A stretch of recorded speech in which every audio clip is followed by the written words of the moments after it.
अच्छी इंग्लिश किसकी होती है? फैमिली में इंग्लिश बोली जाती है, या फिर जो इंग्लिश मीडियम स्कूल में पढ़ते हैं, या फिर जो बहुत बड़े सिटीज में रहते हैं, जो इंग्लिश मूवीज देखते हैं या इंग्लिश सॉन्ग सुनते हैं, या फिर जो इंग्लिश बुक्स और न्यूज़पेपर्स पढ़ते हैं।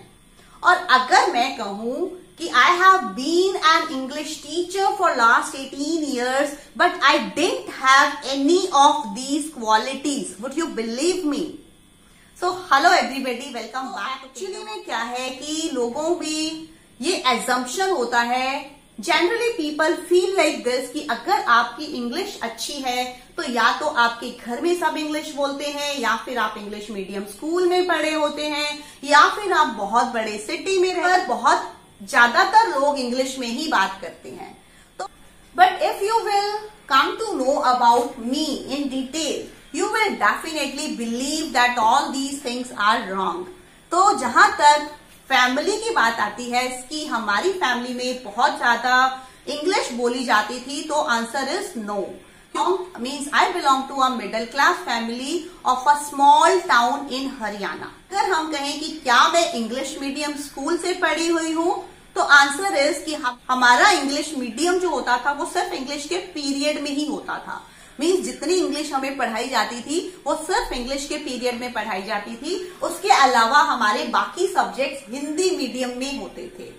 तो अगर हम बात करें कि क्या मैं बहुत सारी इंग्लिश मूवीज देखती थी या सॉन्ग सुनती थी, तो answer is completely no, never.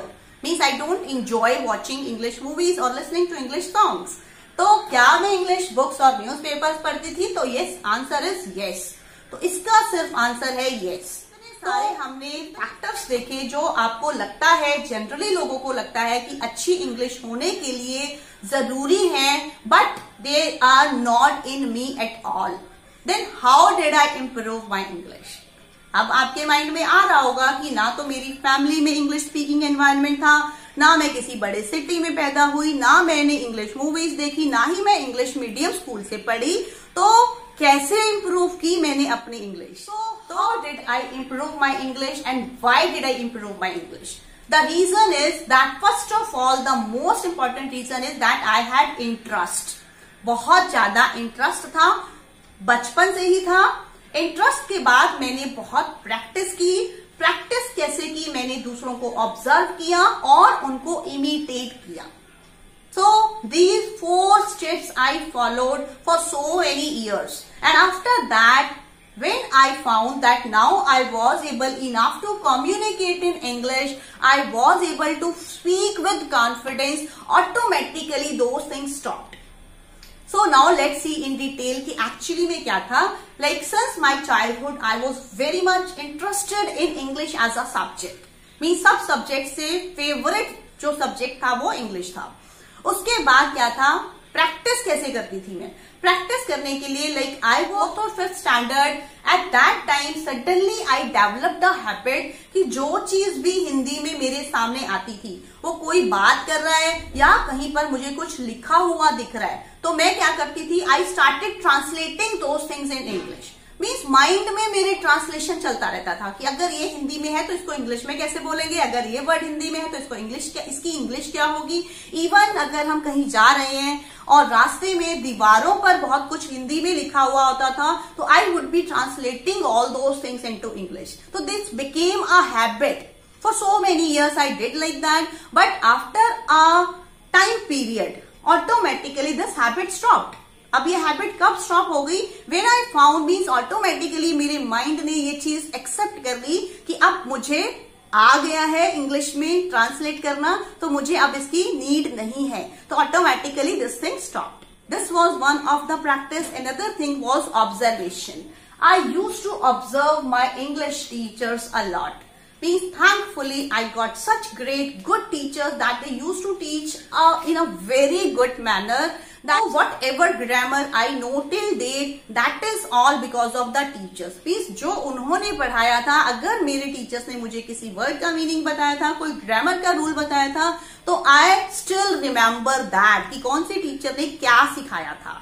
तो that was my observation, and whenever our teachers used to tell us कि इस तरह से इसको प्रोनाउंस करना है इस वर्ड को इस तरह से बोलना है, ऐसे करना है, वैसे करना है। तो I use to listen to them very carefully and I use to imitate the way they spoke. So in this way I improved my English.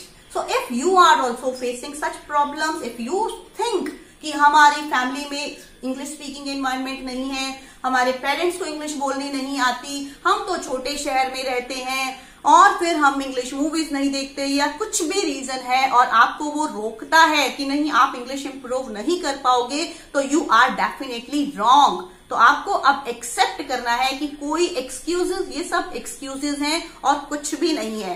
अगर आप डिटरमिन्ड है, इफ यू वांट कि no I have to improve my English, you definitely need to follow these 4 steps. I can bet you, I can assure you that you are definitely going to improve your English.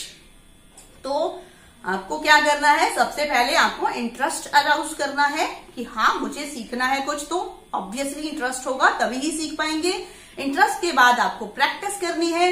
Practice के बाद आपने उन लोगों को observe करना है जो English में बोलते हैं. उसके लिए आजकल अगर आप स्टूडेंट हैं तो अपने टीचर्स को, अगर स्टूडेंट्स नहीं है तो आप कुछ भी इंग्लिश मूवीज देख सकते हैं, आप इंग्लिश प्रोग्राम्स देख सकते हैं, आप यूट्यूब पे इंग्लिश चैनल्स को देख सकते हैं.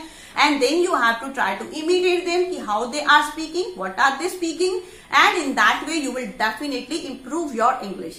So to improve your English, I am also bringing a 15 days free course on my YouTube channel Kingdom of Learning only, and from tomorrow we are going to start it, so stay tuned for that. And to improve your English, you will have to accept that challenge of 15 days 15 minutes challenge. You will have to devote your 15 minutes every day if you really want to improve your English. You are new to my channel, you are watching it for the first time, subscribe to it because every day we will be doing practice of improving English, and press the bell notification also so that whenever I upload any new video related to this course, you get the notification. Thank you.